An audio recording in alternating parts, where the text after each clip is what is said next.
ಒಂದು ಕ್ಷಣಕ್ಕೆ ನನಗೆ ಒಂಥರ ಸೊ ರಿಹರ್ಸಲಿಗೆ ಬರಬೇಕಾದ ನನ್ನ ಗೆಳೆಯ ಮರಳಿ ಬರಲೇ ಇಲ್ಲ. ದೇವರಿಗೆ ಬೇರೆ ಏನೋ ಪ್ಲಾನ್ ಇತ್ತು ಅನ್ಸುತ್ತೆ. ಮೊನ್ನೆನೇ ನಾನು ಆ ಶಾಕಿಗೆ ನಿಂತ್ಕೊಂಡು ನಿನ್ನೆ ಮಾತಾಡಿದ ವ್ಯಕ್ತಿ ಬೆಳಿಗ್ಗೆ ಇಲ್ಲ ಅಂತಂದರೆ ಇಲ್ಲ ರೀ 15 ನಿಮಿಷ ಆಯಿತು ಹೋಗಿ ಅವನು ನನಗಿಂತ ಜಾಸ್ತಿ ಇಷ್ಟಪಡ್ತಾನೆ ದೇವರು, ಅದಕ್ಕೆ ಮೊದಲೇ ಕರ್ಕೊಂಡ್ಬರ್ತಾನೆ. 2-3 ದಿವಸದಿಂದ ಅವ್ರಿಗೆ ಆ ತೊಂದರೆ ಇತ್ತು ಅನ್ಸುತ್ತೆ, ಮರಳಿ ಬರಲೇ ಇಲ್ಲ ಅಂತ ನಾನು ಆರ್ಟಿಕಲ್ ಬರ್ತಾ ಇದ್ದೆ. ಅವ್ರನ್ನ ತಲೆಯಲ್ಲಿ ಇಟ್ಕೊಂಡೆ ಅವ್ರಿಗೋಸ್ಕರನೇ ಒಂದು ಪಾತ್ರ ಬರ್ತದೆ. ಸೊ ಅವ್ರು ಭಾಳ ವರ್ಷದ ಅವ್ರ ಕನಸಾಗಿತ್ತು, ಅವ್ರಿಗಾಗಿ ನಾನು ಬರೆದಂಥ ಪಾತ್ರ ಅನಾಥವಾಗ್ಬೋದು.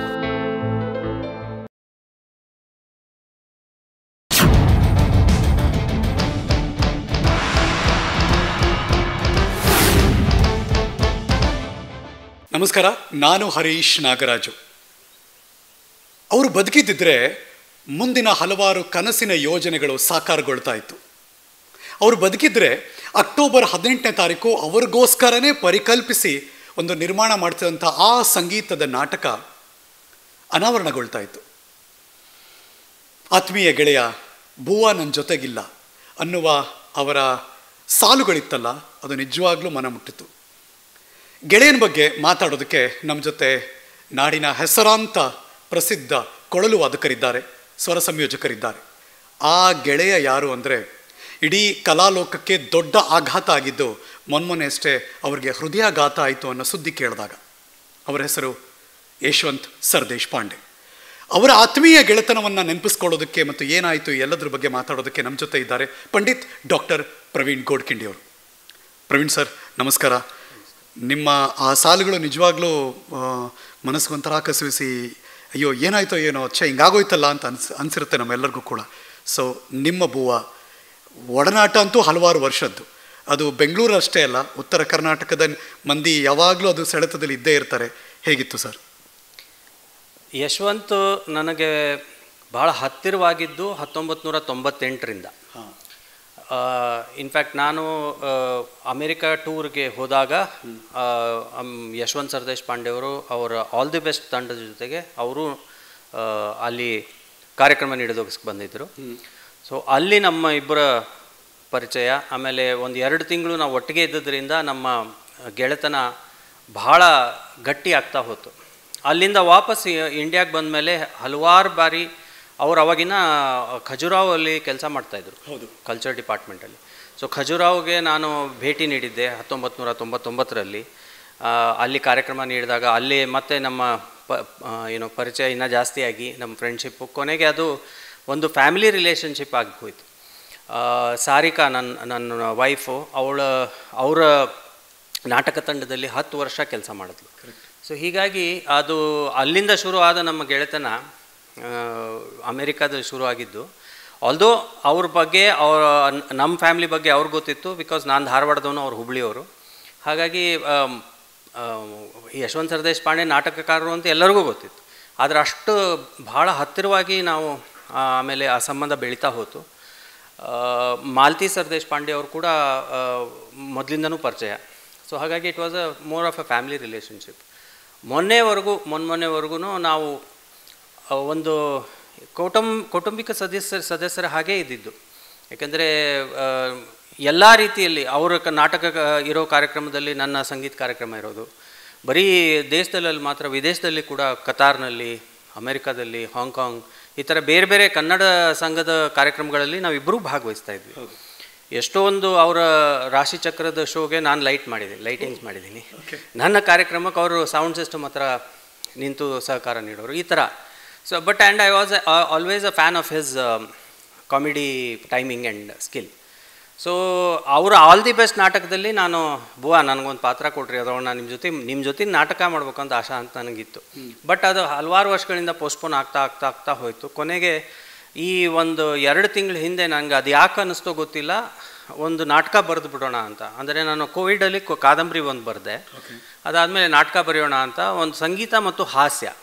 ಓಕೆ, ಅಂದರೆ ಸಂಗೀತ ನಿಮ್ಮದು, ಹಾಸ್ಯ ಅವ್ರದ್ದು ಮಿಶ್ರಣಗೊಂಡಂಥ ಒಂದು ನಾಟಕ ಆಗಬೇಕು.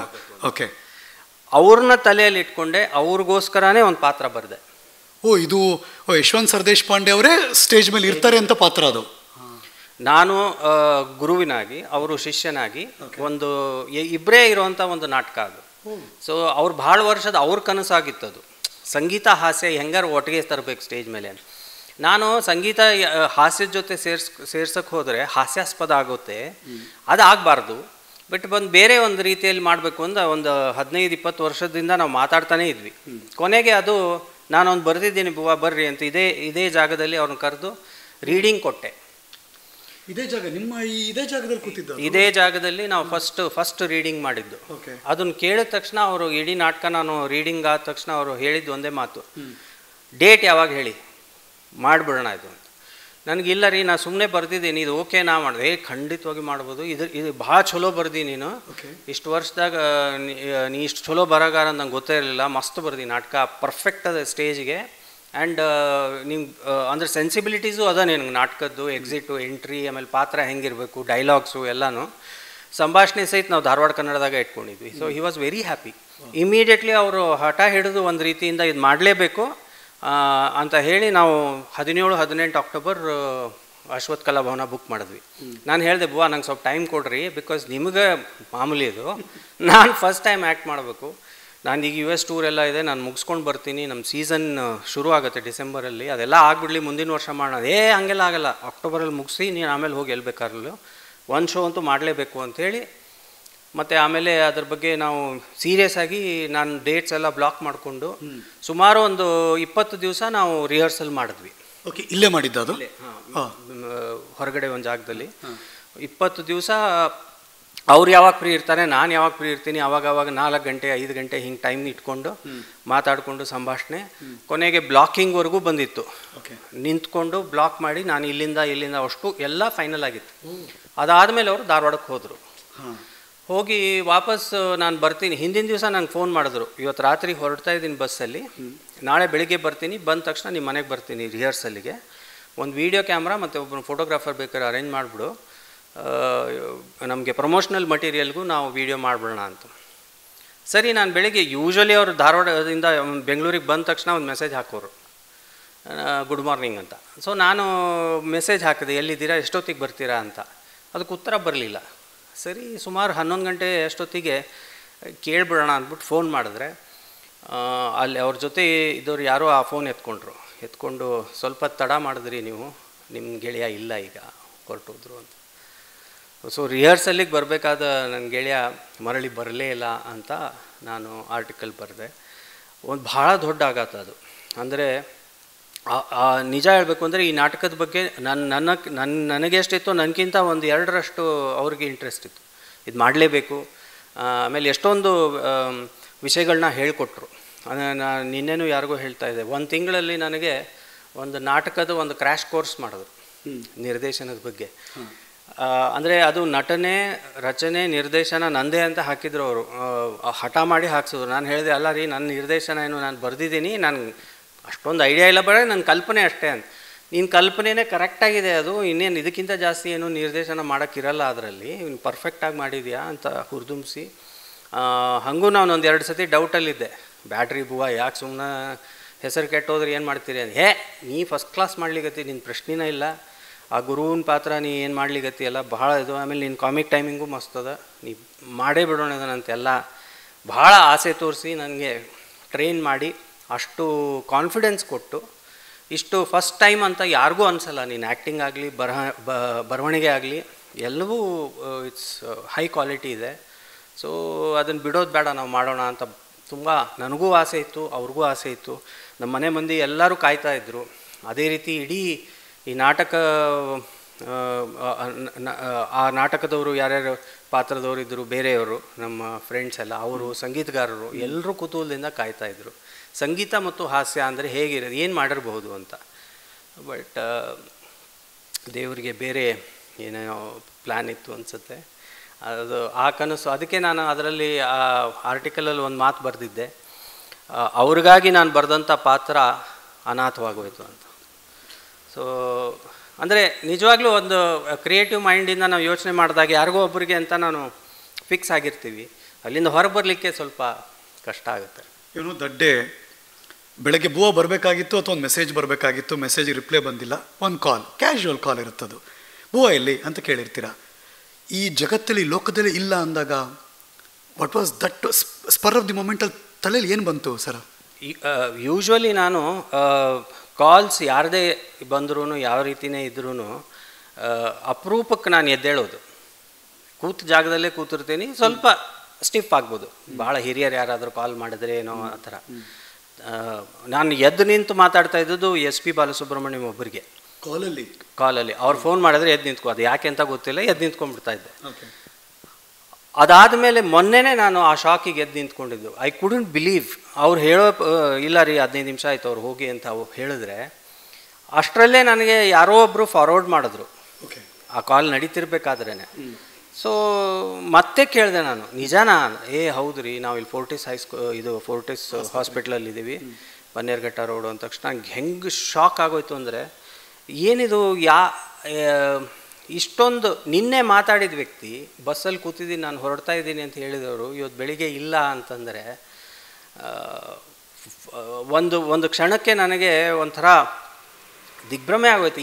ಎಲ್ಲಿದ್ದೀನಿ ನಾನು, ಏನಾಗ್ತಾಯಿದೆ ಏನೂ ಗೊತ್ತಾಗಿಲ್ಲ. ಇಮಿಡಿಯೇಟ್ಲಿ ನಾನು ಫಸ್ಟ್ ಮಾಡಿದ ಕೆಲಸನೇ ನಾನು ನೀರು ಕುಡಿದೆ ಶಾಂತವಾಗೋದಕ್ಕೆ, because I didn't want to over react and ಇದು. ಸೊ ಆಮೇಲೆ ನನ್ನ ವೈಫನ್ನು, because she was very close to him, 10 ವರ್ಷ ಅವ್ರ ಜೊತೆ ಕೆಲಸ ಮಾಡಿದ್ಲು ಸಾರಿಕಾ. ಸೊ ಅವಳಿಗೆ ನಿಧಾನವಾಗಿ ಅವಳನ್ನ ಕೂಡಿಸ್ಕೊಂಡು ಅವಳನ್ನ ಗಟ್ಟಿಯಾಗಿ ಹಿಡ್ಕೊಂಡು ಅವಳಿಗೆ ಈ ಸುದ್ದಿ ಹೇಳಿದೆ. ಅವಳಿಗೂ ಫುಲ್ ಶಾಕು, ದಳದಳ ಅಂತ ಕಣ್ಣೀರು ಇಬ್ಬರದು ಹರಿತಾ ಇದೆ. ಕಂಟ್ರೋಲ್ ಆಗ್ತಾ ಇಲ್ಲ ಅದು, because it was such an unexpected news. ಅಂದರೆ ನಿಜ ಹೇಳಬೇಕಂದ್ರೆ ಇನ್ನೂವರೆಗೂ ಅದು ಆ್ಯಕ್ಸೆಪ್ಟ್ ಮಾಡೋಕ್ಕಾಗಿಲ್ಲ ನಮಗೆ. ಎಲ್ಲೋ ಟೂರಲ್ಲಿದ್ದಾರೆ, ಬರ್ತಾರೆ ಅನ್ನೋ ಒಂದು ಭಾವನೆನೇ ಇತ್ತು. ಬಟ್ ಅಲ್ಲಿ ಹೋಗಿ ಅವ್ರನ್ನ ನೋಡಿದಾಗ ಅವ್ರಿಗೆ ಹೇಳಿದೆ ನಾನು, ಭಾಳ ಅರ್ಜೆಂಟ್ ಮಾಡಿದ್ರಿ ನೀವು, ಸ್ವಲ್ಪ ತಾಳ್ಮೆ ಇಟ್ಕೊಂಡು ನನ್ನ ಜೊತೆ ಇನ್ನೊಂದೆಷ್ಟು ವರ್ಷ ನಾವು ಕೆಲಸ ಮಾಡ್ಬೋದಿತ್ತು ಅಂತ ಅವ್ರಿಗೆ ಹೇಳಿದೆ. ಬಟ್ ಏನೋ ಇಟ್ ವಾಸ್ ಟೂ ಲೇಟ್. ಶಬ್ದಗಳಿಲ್ಲ. ಅಂದರೆ ಒಬ್ಬ ಬರೀ ಒಂದು ವ್ಯಕ್ತಿ ಅಂತಲ್ಲ, ಅವ್ರದ್ದೊಂದು ವಿಶೇಷವಾದ ವ್ಯಕ್ತಿತ್ವನೂ ಇತ್ತು ಯಶವಂತ್. ಸೊ ಗೆಳೆಯ ಅಂತ ಒಂದು ಬುವಾ ಅಂತ ಅವ್ರು ನನಗೆ ಕರಿತಾಯಿದ್ರು, ನಾನು ಅವ್ರಿಗೆ ಕರಿತಾ ಇದ್ದೆ. ಸೊ ನಮ್ಮದು 30 ವರ್ಷಕ್ಕಿಂತ ಹೆಚ್ಚಿನ ತುಂಬ ವರ್ಷದ ಗೆಳೆತನ ಒಂದೇ ಕ್ಷಣದಲ್ಲಿ ಮುಗಿದೋಯ್ತಲ್ಲ ಅಂತ ಆ ಶಾಕ್ ಇದೆಯಲ್ಲ, ಅದು ಎಕ್ಸ್ಪ್ರೆಸ್ ಮಾಡೋಕ್ಕೆ ಸಾಧ್ಯ ಇಲ್ಲ. ಒಬ್ಬನೇ ಕೂತಾಗ ಇವಾಗಲೂ ಬೇಜಾರಾಗುತ್ತೆ. ಬಟ್ ಆದರೆ ಒಂದು ಅಲ್ಲೇ ಅವತ್ತೇ ನಿರ್ಧಾರ ತೊಗೊಂಡಿರೋದಂದರೆ, ಅವರ ಸ್ಮರಣಾರ್ಥ, ಅವರ ನೆನಪಿನಲ್ಲಿ ಇದು ಕೊಳಲು .ಕಾಮಿಡಿ ಈ ನಾಟಕ ಅದನ್ನು ಮಾಡೇ ಮಾಡ್ತೀವಿ, ಬೇರೆ ಯಾರನ್ನೋ ಇಟ್ಕೊಂಡು. ಬಟ್ ಅವ್ರ ನೆನಪಿನಲ್ಲಿ ಅವ್ರಿಗೆ ಸ್ಮರಣಾರ್ಥ ಅಂತ. ಅದು ಯಾವಾಗ ಗೊತ್ತಿಲ್ಲ. ಈಗಂತೂ ಸದ್ಯಕ್ಕೆ ಧೈರ್ಯ ಇಲ್ಲ. ಅವ್ರನ್ನ ಬಿಟ್ಟು ಬೇರೆಯವ್ರನ್ನ ಅದು ಆ ಪಾತ್ರದಲ್ಲಿ ನೋಡೋದು ಸ್ವಲ್ಪ ಕಷ್ಟ. ಮನಸ್ಸು ಇನ್ನೊಂದು ಸ್ವಲ್ಪ ನೋವು ಮಾಯಬೇಕು. ಅದಾದಮೇಲೆ ದೇವ್ರ ಶಕ್ತಿ ಕೊಟ್ಟಾಗ ಅದು ಮಾಡ್ತೀನಿ. ಬಟ್ ಒಂದು ಹೊಸ ದಾರಿಯನ್ನು ನನಗೆ ತೋರಿಸ್ಕೊಟ್ಟಂಥವ್ರು ಯಶವಂತ್ ಅಂತ ಹೇಳಿದರೆ ತಪ್ಪಾಗಲಾರ್ದು. ಸರ್, ನಮಗೆ ಗೊತ್ತಿರೋ ಹಾಗೆ 1-1.5 ವರ್ಷದ ಹಿಂದೆ ಅವ್ರಿಗೊಂದು ಆಪರೇಷನ್ ಆಯಿತು, ಹೃದಯಕ್ಕೆ ಸಂಬಂಧಪಟ್ಟಿದ್ದು. ಅದಾದಮೇಲೆ ಅವರು ಗೆಲುವಾದರು, ಚೆಲುವಾದರು, ಮತ್ತು ಅದೇ ಚಟುವಟಿಕೆ ರಂಗಭೂಮಿ ಮೇಲೆ ಬಂತು, ಅವ್ರ ಆ್ಯಕ್ಟಿಂಗಲ್ಲಿ ಬಂತು, ಬೇರೆ ಬೇರೆ ಕಡೆ ತೊಡಗಿಸ್ಕೊಂಡಿದ್ರು. ನೀವು ನೋಡಿದ ಹಾಗೆ is an always happily active personality, ಅದ್ರ ಬಗ್ಗೆ ಅನುಮಾನನೇ ಇಲ್ಲ. But all of A sudden ಏನದು ಜರ್ನಿ ಮಾಡ್ಕೊಂಬಂದವ್ರು ಇಲ್ಲಿ ಕೊಲ್ಯಾಪ್ಸ್ ಆಗಿಬಿಡ್ತಾರೆ, ಹಾರ್ಟ್ ಅಟ್ಯಾಕ್ ಆಗಿಬಿಡುತ್ತೆ ಅಂದರೆ ಏನು ರೀಸನ್ ಏನು ಸರ್? ಏನಾಯ್ತಂತೆ ಆ್ಯಕ್ಚುಲಿ? ಅದು ಬಹುಶಃ 2-3 ದಿವಸದಿಂದ ಅವ್ರಿಗೆ ಆ ತೊಂದರೆ ಇತ್ತು ಅನಿಸುತ್ತೆ, ಆಟು. ಬಟ್ ಅವರು ಇಲ್ಲಿ ನಮ್ಮ ಮನೆಯಲ್ಲೂ 2-3 ಸತಿ ಊಟ ಮಾಡಿ ಮನೆಗೆ ಹೋದ್ಮೇಲೆ ಬೇರೆ ಕಡೆ ಎಲ್ಲೋ ಊಟ ಮಾಡಿ ಬಂದಾಗ ಅವಾಗೆಲ್ಲ ಹೇಳೋರು, ನಿಮ್ಮ ಮನೆ ಊಟ ಆದ್ರೆ ನನಗೇನೂ ಆಗಂಗಿಲ್ಲ, ಆರಾಮಿರ್ತೇನೆ ನಾನು, ಬೇರೆ ಕಡೆ ತಿಂದಾಗ ಸ್ವಲ್ಪ ಆ್ಯಸಿಡಿಟಿ ಪ್ರಾಬ್ಲಮ್ ಆದಂಗೆ ಆಗ್ತದೆ ಹಾಗೆ ಅಂತ. ಸೊ ಈ ಟೂರಲ್ಲಿ ಹೋದಾಗ್ಲೂ ಅವರು ಹಾಗೆ ಅಂದ್ಕೊಂಡಿದ್ದಾರೆ, ಆ್ಯಸಿಡಿಟಿನೇ ಆಗಿದೆ ಅಂತ. ಬಟ್ ಡಾಕ್ಟರ್ ಕೇಳಿದ್ರು, ಅವರು ಇಲ್ಲ ನೀವು ಬಂದುಬಿಡಿ ಬೆಂಗಳೂರಿಗೆ ಬಂದಮೇಲೆ ನೋಡೋಣ, ಬಟ್ ಚೆಸ್ಟ್ ಪೇನ್ ಏನೂ ಇಲ್ಲ ನಿಮಗೆ, ಬ್ರೀದಿಂಗ್ ಡಿಫಿಕಲ್ಟಿ ಏನೂ ಇಲ್ಲ ಅಂದರೆ ಪರವಾಗಿಲ್ಲ ಅಂತ ಹಿಂಗೇನೋ ಹೇಳಿದ್ದಾರೆ ಅಷ್ಟೇ. ಧಾರವಾಡದಿಂದ ಅವ್ರು ಫೋನ್ ಮಾಡಿದ್ರು ಡಾಕ್ಟ್ರಿಗೆ. ಬಟ್ ಅಲ್ಲಿದ್ದವರು ಅವ್ರ ರಿಲೇಟಿವ್ ಅವ್ರಿಗೆ ಹೇಳಿದ್ದಾರೆ, ಇವತ್ತು ಹೋಗಬೇಡಿ ನೀವು ಇದ್ಬಿಡಿ ಮನೆಯಲ್ಲಿ ಅಂತ. ಇವ್ರು ಇಲ್ಲ ನಾನು ಹೋಗಲೇಬೇಕು, ನನಗೆ ರಿಹರ್ಸಲ್ ಇದೆ ಇಂಪಾರ್ಟೆಂಟು ಅಂತ ಹಠ ಮಾಡಿ ಬಸ್ಸಲ್ಲಿ ಬಂದಿದ್ದಾರೆ.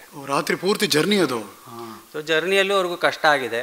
ಅದನ್ನು ಅವ್ರು ಅದೇ ನನಗೆ ಆ್ಯಸಿಡಿಟಿ ಆಗಿದೆ ಅನ್ನೋ ಒಂದು ಇದರಲ್ಲೇ ಇಲ್ಲಿ ಬೆಂಗಳೂರು ತಲುಪಿ ಮನೆಗೆ ಹೋಗಿದ್ದಾರೆ. ಅಲ್ಲೂ ಕಷ್ಟ ಆಗಿದೆ ಅವ್ರಿಗೆ ಬೆಳಿಗ್ಗೆ 7:30ಗೆ.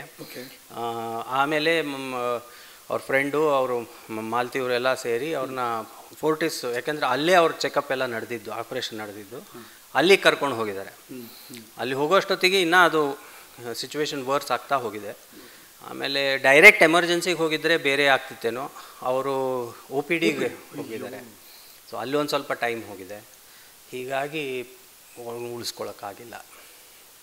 ಅದು ಅಲ್ಲೇ ಹುಬ್ಬಳ್ಳಿಯಲ್ಲೇ ಇಲ್ಲಿ ಆಪರೇಷನ್ ಮಾಡಿದಂಥ ಡಾಕ್ಟರ್ ಹುಬ್ಬಳ್ಳಿಯಲ್ಲೂ ಅಲ್ಲೇ ಈಗ ಟ್ರಾನ್ಸ್ಫರ್ ಆಗಿ ಅಲ್ಲಿದ್ದಾರಂತೆ. ಅಲ್ಲೇ ಹೋಗಿ ತೋರಿಸ್ಕೊಂಡಿದ್ರು, ಬಹುಶಃ ಬೇರೆಯೇ ಆಗಿರೋದು, ಅಥವಾ ಗಿರಿನಗರದಲ್ಲೇ ಬೇರೆ ಯಾವುದಾದ್ರೂ ನರ್ಸಿಂಗ್ ಹೋಮ್ ಅಥವಾ ಕ್ಲಿನಿಕ್ಕಿಗೆ ಹೋಗಿದ್ರು, ಇಮಿಡಿಯೇಟ್ ಹೋಗಿದ್ರು. ಬಟ್ ಇದೆಲ್ಲ ಏನಂದರೆ ಆಮೇಲೆ ಎಲ್ಲ ಅನಿಸುತ್ತೆ ನಮ್ಗೆ, ಹಾಗೆ ಮಾಡಿದರೆ ಸರಿ ಇರ್ತಿತ್ತು, ಹೀಗೆ ಮಾಡಿದರೆ ಸರಿ ಇರ್ತಿತ್ತು. ಆ ಕ್ಷಣದಲ್ಲಿ ಇಟ್ಸ್ ಜಸ್ಟ್ ಫೇಟ್ ಅಷ್ಟೇ. ನಿಮ್ಮ ಜಾಗದಲ್ಲಿ ನಾನು ಒಂಚೂರು ಎಮೋಷನಲ್ ಆಗಿಬಿಟ್ಟೆ. ಬಿಕಾಸ್ ಗೆಳೆಯ ಕೇಳಿಸ್ಕೊಳಕ್ಕಿಲ್ಲ, ಆತ ಬದುಕೇ ಇಲ್ಲ, ಆದರೆ ಆತನಿಗೆ ನಾನು ಹೇಳ್ತಿದ್ದೀನಿ ಅನ್ನೋದಿದೆಯಲ್ಲ ಸರ್, ಯಪ್ಪ ಇಮ್ಯಾಜಿನ್ ಮಾಡ್ಕೊಳಕ್ಕಾಗಲ್ಲ. ಅದು I had to let it go. ನನ್ನ ಮನಸ್ಸಲ್ಲಿ ಇದ್ದದನ್ನು ನಾನು ಹೇಳಲೇಬೇಕಿತ್ತು. ಸೊ ಅವ್ರಿಗೆ ಹೇಳಿ ಆಮೇಲೆ ಒಂದು ರೀತಿಯಿಂದ ಅವ್ರಿಗೆ ನಾನು ಆ ಪಾತ್ರ, ನಾಟಕದ ಬಗ್ಗೆ, ಆಮೇಲೆ ಇಷ್ಟು ವರ್ಷದ ನಮ್ಮ ಪಯಣ ಏನಿತ್ತು ನಮ್ಮ ಜರ್ನಿಯಲ್ಲಿ, ಅದು ಸಾಕಷ್ಟು ವಿಷಯ ಅವರಿಂದ ನೋಡಿ ಕಲ್ತಿದ್ದಿದೆ, ಎಸ್ಪೆಷಲಿ ನಾಟಕದ ಬಗ್ಗೆ. ಆಮೇಲೆ the way he used to conduct, ಆಮೇಲೆ ಯಾವಾಗಲೂ ಜೋವಿಯಲ್ ಆಗಿರೋದು, ಅದು ಹ್ಯೂಮರು. ಆಮೇಲೆ ಅವರ friends, number of friends that he had, ಆ ಕಾಂಟ್ಯಾಕ್ಟ್ಸ್ ಡೆವಲಪ್ ಮಾಡ್ಕೊಂಡಿರೋದು ನೋಡಿದ್ರೆ ಅಮೇಝಿಂಗ್. ಇಲ್ಲಿದ್ದಾಗ ನಮ್ಮ ಜೊತೆ ರಿಹರ್ಸಲ್ ಇದ್ದಾಗಲೂ ಪ್ರತಿ 3 ನಿಮಿಷಕ್ಕೆ 4 ನಿಮಿಷಕ್ಕೆ ಒಂದು ಫೋನ್ ಬರೋದು, ಅವ್ರು ಎಲ್ಲೆಲ್ಲಿಂದನೂ ಬರೋದು, ಯಾರ್ಯಾರೋ ಗೆಳೆಯರು, ಯಾರ್ಯಾರ ಜೊತೆನೋ ನಾನ್ ಸ್ಟಾಪ್ ನಡೀತಾ ಇತ್ತು. ಅಷ್ಟರ ಮಟ್ಟಿಗೆ ಅಂಥ ದೊಡ್ಡ ಒಂದು ಬಳಗ ಕಟ್ಕೊಳ್ಳೋದು ಬಹಳ ಅಪರೂಪ ಅದು. ಆಮೇಲೆ ಎಲ್ಲರೂ ಮೇಂಟೈನ್ ಮಾಡೋದು ಅದೇ ರೀತಿ. ಸೊ ಈ was and great organiser. And ಈ ನಮ್ಮ ನಾಟಕದ ಇನ್ವಿಟೇಷನಿಂದ ಹಿಡ್ಕೊಂಡು ಆ ಪೋಸ್ಟರ್ ಡಿಸೈನಿಂಗು ಅಥವಾ ಕ್ಯಾರಿಕೇಚರ್ ಮಾಡಿಸಿರೋದು ಎಲ್ಲ ಅವರೇ. ಇನ್ಫ್ಯಾಕ್ಟ್ ಆ ನಾಟಕಕ್ಕೆ ಹೆಸರಿಟ್ಟಿದ್ದು ಅವರೇನೆ, ಕೊಳಲು.ಕಾಮಿಡಿ. ನಾ ಮೆಲಡಿ ಕಾಮಿಡಿ ಈ ಥರ ಏನೋ ಮಾಡೋಣ ಅಂದ್ಕೊಂಡೆ ನಾನು. ಅವರು ಅದು ಬೇಡ, ಕೊಳಲು ಅಂತ ಇದ್ಬಿಡ್ಲಿ ಕನ್ನಡದಲ್ಲಿ .com ಬ್ರ್ಯಾಕೆಟಲ್ಲಿ EDY. ಸೊ ಕೊಳಲು.ಕಾಮಿಡಿ ಅಂತ ಹೆಸರು ನಿರ್ಧಾರ ಮಾಡಿದ್ದು ಅವರೇ. ನನಗದು ಸಮಂಜಸ ಅನ್ನಿಸ್ತು, ಸರಿ ಅದನ್ನೇ ಇಟ್ಕೊಳ್ಳೋಣ. ಪೋಸ್ಟರ್ ಡಿಸೈನಿಂಗು ಆಮೇಲೆ ಅದರೊಳಗಡೆ ಬರೆದಿರೋದು ಬರಹ ಅದು ಅಷ್ಟು ಅವ್ರದ್ದೇ. So he was so involved in that project. ಆ ಇನ್ವಿಟೇಷನ್ ಮೇಲೆ ನನಗೊಂದು ಬಂತು ವಾಟ್ಸಪ್ಪಲ್ಲಿ, ಆ ಇನ್ವಿಟೇಷನ್ ಮೇಲೆ ಕ್ಯಾನ್ಸಲ್ಡ್ ಅಂತ ಒಂದು ನೋಡಿದೆ, ಒಂದು ಸೀಲ್ನ. ಅಯ್ಯೋ ಛೇ ಅನಿಸ್ಬಿಡ್ತು ನಂಗೆ ನಿಜವಾಗ್ಲೂ ಸರ್. ಈಗ ಅದು ಎಷ್ಟರ ಮಟ್ಟಿಗೆ ಸುದ್ದಿ ಮಾಡಿತ್ತು ಅಂದರೆ ನಮ್ಮ ನಾಟಕ ರಂಗದಲ್ಲಿ ಮತ್ತು ಸಂಗೀತ ಇದರಲ್ಲಿ ಅಂದರೆ ಎಲ್ಲರೂ ಕುತೂಹಲದಿಂದ ಕಾಯ್ತಾ ಇದ್ದರು. ಅನೇಕ ಜನ ನಟರು ನಂಗೆ ಫೋನ್ ಮಾಡಿ ಮತ್ತು ಅಲ್ಲಿ ರವೀಂದ್ರ ಕಲಾಕ್ಷೇತ್ರಕ್ಕೆ ನಾವು ಕೊನೆಯ ದರ್ಶನಕ್ಕೆ ಹೋದಾಗಲೂ ಅಲ್ಲೂ ಕೂಡ ಸಮಕ್ಷಮ ಎದುರಿಗೆ ಭೇಟಿಯಾದವರು ಎಷ್ಟೋ ಜನ ಪ್ರಸಿದ್ಧ ನಟರು ಅವ್ರಿಗೆ ಶ್ರದ್ಧಾಂಜಲಿ ಅಂತಲೇ ಮಾಡಿ ನಾವು ಮಾಡ್ತೀವಿ, ನಾನು ರೆಡಿ ಇದ್ದೀನಿ ಅಂತ ಸುಮಾರು ಜನ ಹೇಳಿದ್ದಾರೆ. ಆ ಪಾತ್ರ ನಮಗೆ ಕೊಡಿ, ನಾವು ಮಾಡ್ತೀವಿ ಅಂತ. ಸೊ ಪ್ರಸಿದ್ಧ ನಟರು ಎಷ್ಟೋ ಜನ ನಿನ್ನೆ ಮೊನ್ನೆನೂ ಫೋನ್ ಮಾಡಿ ನೀವು ಬಿಡಬೇಡಿ ಆ ನಾಟಕ, ಅದೇ ಡೇಟಿಗೆ ಮಾಡಿ ಅಂದರು. ನಾನು ಅದೇ ಡೇಟಿಗಂತೂ ಸಾಧ್ಯ ಇಲ್ಲ, ನೋಡೋಣ, ನಾನು ಅರ್ಲಿ ನೆಕ್ಸ್ಟ್ ಇಯರು ಯಾವಾಗಲೂ ನನಗೆ ಕಂಫರ್ಟೇಬಲ್ ಅನ್ನಿಸ್ದಾಗ. ಈಗ ಸದ್ಯಕ್ಕಂತೂ ನಾನು I have just shut down ಅದನ್ನು, ಆ ಪುಸ್ತಕವನ್ನು ಮುಚ್ಚಿಟ್ಬಿಟ್ಟೇನೆ ನಾಟಕದ್ದು ಸದ್ಯಕ್ಕೆ. ಅದು I don't want to go into that. ಮತ್ತೆ ಅದು ಕೊಳಲು.ಕಾಮಿಡಿ ಅಂದ ತಕ್ಷಣ ಆ ಪಾತ್ರ, ಅವ್ರ ಭಾಷೆ, ಅವ್ರ ಮಾತು ಅದೆಲ್ಲ ನೆನಪಾಗುತ್ತೆ ಅಂತ. ಸೊ ಆ ಝೋನಲ್ಲಿದ್ದೆ ನಾನು. ನಮ್ಮ ಸಾರಿಕಾ ಯಾವತ್ತು ಮೊನ್ನೆವರೆಗೂ ಬೈಯೋಳು, ನೀನು ಮಾತಾಡೋ ಶೈಲಿನೇ ಬದಲಾಗ್ಬಿಟ್ಟಿದೆ, ಆ ಪಾತ್ರ ಥರ ಆಗ್ಬಿಟ್ಟಿದ್ಯಾ ನೀನು ಅಂತ. So thanks to Yashwant. But ಅದು ದೇವರು ಸ್ವಲ್ಪ ಧೈರ್ಯ ಕೊಟ್ಟಾಗ ಆ ನಾಟಕ ಮಾಡ್ತೀನಿ. ಬಟ್ ಅವ್ರ ಸ್ಮರಣಾರ್ಥ ಅಂತಲೇ ಮಾಡ್ತೀನಿ, ಅವ್ರ ನೆನಪಲ್ಲೇ ಮಾಡ್ತೀನಿ. ದೇವ್ರು ಬೈಕೋಬೇಕು ಅನ್ಸುತ್ತೆ ಸರ್? ಒಂದು ಸತಿ ಬೈಕೋಬೇಕು ಅನಿಸುತ್ತೆ. ಬಟ್ ಈ ಕಳೆದ 10-12 ವರ್ಷಗಳಲ್ಲಿ ನನಗೆ ಬಹಳಷ್ಟು ಪ್ರಿಯವಾದವರು ಸುಮಾರು ಜನ ದೇವರು ಕರ್ಕೊಂಡ್ಬಿಟ್ಟಿದ್ದಾನೆ. ಸೊ ನಮ್ಮ ತಂದೆ ಮೊದಲು, ಅದಾದಮೇಲೆ ಕದ್ರಿ ಗೋಪಾಲನಾಥ್ ಅವರು, ಡಾಕ್ಟರ್ SP ಬಾಲಸುಬ್ರಹ್ಮಣ್ಯಂ ಅವರು, ನನ್ನ one of my favourite tabla players Shubhankar Banerjee from Kolkata, Ustad Rashid Khan, and last ಡಿಸೆಂಬರಲ್ಲಿ Ustad Zakir Hussain, my matinee idol, ಆಮೇಲೆ ಇವಾಗ ಯಶವಂತ್. ಸೊ ಎಲ್ಲ ಒಂದು ಕಡೆ ನಾನು ದೇವ್ರ ಜೊತೆ ಅಂಡರ್ಸ್ಟ್ಯಾಂಡಿಂಗ್ ಮಾಡ್ಕೊಂಬಿಟ್ಟಿದ್ದೀನಿ. ನನಗಿಷ್ಟವಾದವ್ರನ್ನೆಲ್ಲ ಅವ್ನು ನನಗಿಂತ ಜಾಸ್ತಿ ಇಷ್ಟಪಡ್ತಾನೆ ದೇವರು, ಅದಕ್ಕೆ ಮೊದಲೇ ಕರ್ಕೊಂಡ್ಬಿಡ್ತಾನೆ ಅಂತ. I think that's way of life ಅನಿಸುತ್ತೆ. ಬೇಜಾರಾಗುತ್ತೆ, but we have to move on. ನನಗೆ ದುಃಖ ಪಡೋದಕ್ಕಿಂತ let us celebrate these departed souls ಅಂತ ಅನ್ಸೋಕ್ಕೆ ಶುರುವಾಗಿದೆ ನನಗೆ. ಅವ್ರು ನಮಗೋಸ್ಕರ ಮಾಡಿ ಏನೇನು ಕೃಷಿ ಮಾಡಿ ಹೋಗಿದಾರೋ ಅದನ್ನು ನಾವು ವಿಜೃಂಭಿಸೋಣ ಅಂತ. ಸೊ ಯಶವಂತ್ಗೆ ಆ ನಾಟಕ ನಾನು ಸಮರ್ಪಣೆ ಮಾಡ್ತಿರೋದು ಆ ಲೆಕ್ಕದಲ್ಲೇ. ಅವ್ರು ಮಾಡಬೇಕಾಗಿರೋ ನಾಟಕನ ಅವ್ರಿಗೆ ಸಮರ್ಪಿತವಾಗಿ, ಆ್ಯಂಡ್ ಅವ್ರು ಯಾವುದಕ್ಕೋಸ್ಕರ ಇಡೀ ಜೀವನವನ್ನು ಮುಡುಪಾಗಿಟ್ಟರು ಆ ಮಾಧ್ಯಮದಿಂದಲೇ ಅವ್ರಿಗೆ ಒಂದು ಶ್ರದ್ಧಾಂಜಲಿ ಕೊಡೋಣ ಅಂತ. ಅವ್ರದ್ದೊಂದು ದೊಡ್ಡ ಕುಟುಂಬ, ಕಲಾವಿದರ ಕುಟುಂಬ, ಅದಲ್ಲದೆ ಅವರ ಮಡದಿ ಮತ್ತು ಮಗಳು. ಒಂದು ಕ್ಷಣ ಅವರಿಬ್ಬರನ್ನ ನೆನಪಿಸ್ಕೊಂಡ್ರೆ ನಾವೇ ಶೇಕ್ ಆಗ್ಬಿಡ್ತೀವಿ ಸರ್. ದೋಸ್ತಿ ಚಿಕ್ಕ ಮಗು ಇದ್ದಾಗಿಂದ ನೋಡಿದ್ದು ನಾವು. ಸೊ ಅವಳು, ನನ್ನ ಮಗ ಷಡಜ್ಜು, ಇವರೆಲ್ಲ ನಾವೆಲ್ಲ ಒಟ್ಟಿಗೆ ನಾಟಕ ನೋಡೋಕ್ಕೆ ಹೋಗ್ತಾಯಿದ್ವಿ. ಅಂದರೆ ಯಶವಂತು, ಮಾಲ್ತಿ ಅಥವಾ ಸಾರಿಕಾ ಇವರೆಲ್ಲ ನಾಟಕ ಮಾಡ್ತಿರ್ಬೇಕಾದ್ರೆ ಈ ಮಕ್ಕಳು ಕೂಡ್ಸ್ಕೊಂಡು ನಾನು ಎದುರುಗಡೆ ಕೂತ್ಕೊಂಡು ನೋಡಿದ್ದುಂಟು. ಸೊ ಅವಾಗಲಿಂದ ನೋಡ್ಕೊಂಡು ಬಂದಿದ್ದೀವಿ. It is a very close knit relationship. ನಿಜ ಹೇಳ್ಬೇಕಂದ್ರೆ ಅದಾದಮೇಲೆ ನಾನು ಮಾಲ್ತಿ ಆಗಲಿ ದೋಸ್ತಿ ಹತ್ರ ಆಗಲಿ ಮಾತಾಡೋ ನಂಗೆ ಶಕ್ತಿನೇ ಬರಲಿಲ್ಲ. ಸೊ ನಾನು I have just kept my self away from them. But ಅಲ್ಲಿ ಹೋದಾಗ ದೋಸ್ತಿ ಜೊತೆ ಮಾತಾಡಿದ್ರಿ, ಸಮಾಧಾನ ಮಾಡಿದ್ವಿ. ಬಟ್ ಹೇಗೆ ಅವ್ರಿಗೆ ಸಮಾಧಾನ ಮಾಡಿ ಏನಂತ ಹೇಳೋಕ್ಕೆ ಸಾಧ್ಯ ಇದೆ? We were one of the first to reach hospital, Sarika ನಾನು. ಸೊ ಹೋದ ತಕ್ಷಣ ಒಂದು ಕಷ್ಟ ಆಗುತ್ತೆ ರೀ. ಅದು ಏನು ಶಬ್ದಗಳೇ ಬರಲ್ಲ. ಸುಮ್ಮನೆ ಸಾಂತ್ವನ ಏನು ಬಾಯಿಂದ ಹೇಳಬೇಕು ಅಷ್ಟು ಹೇಳಿದ್ವಿ. ಬಟ್ ದೇವರು ಅವ್ರಿಗೆ ಶಕ್ತಿ ಕೊಡಲಿ ಅಂತ ಅಷ್ಟೇ ಬೇಡ್ಕೋಬೋದು. And they know we are there for them any time. So ಅವರು ಯಾವಾಗ ಕಾಲ್ ಮಾಡಿದ್ರು we are there, any kind of help. But ನೀವು ಹೇಳ್ದಂಗೆ ಅವ್ರ ದೊಡ್ಡ ಒಂದು ಪರಿವಾರನೇ ಇದೆ. ಸೊ ಎಲ್ಲರೂ ಅವ್ರ ಜೊತೆ ನಿಂತಿದ್ದಾರೆ. ಅವ್ರು ಅವತ್ತಿನ ದಿವಸ ಅಷ್ಟೊಂದು ಕಲಾವಿದರು ಅಲ್ಲಿ ಸೇರಿದ್ದು ನೋಡಿನೇ ಒಂದು ಖುಷಿ ಆಯಿತು. ಅಂದರೆ ಅಷ್ಟೊಂದು ದೊಡ್ಡ ಸಂಪತ್ತು ಅವರು ಕಳಿಸಿದ್ದಾರೆ. ಸರ್, ನಂಗೆ ಯಾವಾಗಲೂ ಕುತೂಹಲ ಇದ್ದದ್ದು ಅವ್ರ ಜೊತೆ ಮಾತಾಡ್ಬೇಕಾದ್ರೆ, ಈಗ ಒಂದು ವ್ಯಕ್ತಿತ್ವ ಎಲ್ಲರನ್ನೂ ಮೆಚ್ಚೋಕ್ಕೆ ಸಾಧ್ಯನೇ ಇಲ್ಲ. ಆದರೆ ಯಶವಂತ್ ಸರ್ ದೇಶಪಾಂಡೆದು ಯಾವಾಗಲೂ ಹೇಗೆ ವ್ಯಕ್ತಿತ್ವ ಅಂದರೆ, ನಿಮ್ಗೆ ಗೊತ್ತಿರಲಿ ಗೊತ್ತಿಲ್ಲದೆ ಇರಲಿ ಅವರಲ್ಲಿದ್ದರೆ ಒಂದು ಲವಲವಿಕೆ ವಾತಾವರಣ ಯಾವಾಗಲೂ ಇದ್ದೇ ಇರುತ್ತೆ. ಟೆಲ್ಮಿ, ನನಗೆ ಯಾವಾಗಲೂ ಇದು ಕಾಡ್ತಿತ್ತು, ನಿಮ್ಮನ್ನು ಕೇಳ್ತೀನಿ ಗೆಳೆಯ ಆಗಿರೋದ್ರಿಂದ. ಯಾರೋ ಒಬ್ಬ ವ್ಯಕ್ತಿನ, ಎಸ್ಪೆಷಲಿ ಯಶವಂತ್ ಸರ್ ದೇಶಪಾಂಡೆ ಅವ್ರನ್ನ ದ್ವೇಷ ಮಾಡೋಕ್ಕೆ ರೀಸನ್ನೇ ಇಲ್ಲ ಸರ್. ಖಂಡಿತ. ಬಿಕಾಸ್ ಆ ವ್ಯಕ್ತಿ ಹಾಗಿದ್ದರು. ಪ್ರತಿ ಕ್ಷಣಕ್ಕೂ ಅವರು ಜೀವನದಲ್ಲಿ ಒಂದು ಉತ್ಸಾಹ, ಒಂದು ಹುರುಪು ಅಂತೀವಿ ನಾವು, ಅದು ಎದ್ದು ಕಾಣಿಸ್ಕೊಳ್ಳೋದು. ಆ್ಯಂಡ್ ಇರೋರನ್ನ ಎಲ್ಲರನ್ನೂ ನಗಿಸ್ಕೊಂಡು ಖುಷಿಯಾಗಿ ಇಟ್ಕೊಳ್ಳೋರು. But at the same time ಒಂದನ್ನು ನಾನು ಅಬ್ಸರ್ವ್ ಮಾಡಿದ್ದೆ, ಅವರು ಸ್ಟೇಜ್ ಮೇಲೆ ಯಾವುದೇ ರೀತಿಯ ಕಾಂಪ್ರಮೈಸ್ ಒಪ್ತಾ ಇರಲಿಲ್ಲ.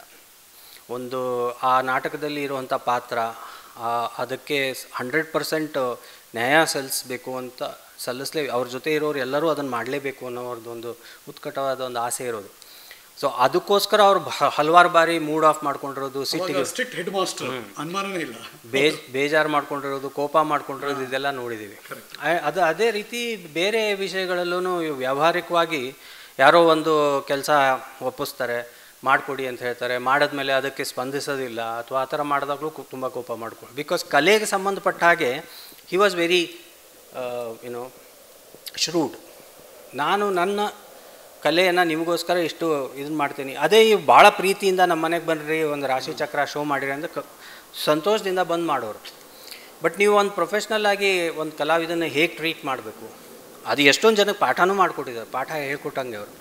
ಉತ್ತರ ಕರ್ನಾಟಕದ ಎಷ್ಟೋ ಜನ ಆರ್ಗನೈಸರ್ಸು ಹುರುಪಿನಲ್ಲಿ ಆರ್ಗನೈಸ್ ಮಾಡಿಬಿಡ್ತಾರೆ. ಬಟ್ ಅದು ಏನೇನು ಮಾಡಬೇಕಾಗತ್ತೆ, ಯಾವ ರೀತಿ ಕಾರ್ಯಕ್ರಮ ಆಯೋಜಿಸಬೇಕು, ಏನೇನು ಬೇಕಾಗತ್ತೆ ಕಲಾವಿದರಿಗೆ, ಇದಷ್ಟು ಒಂದು ರೀತಿಯಿಂದ ಕ್ರ್ಯಾಶ್ ಕೋರ್ಸ್ ಅವ್ರ ನಾಟಕ ಮಾಡಬೇಕಾದ್ರೇ ಮಾಡೋರು.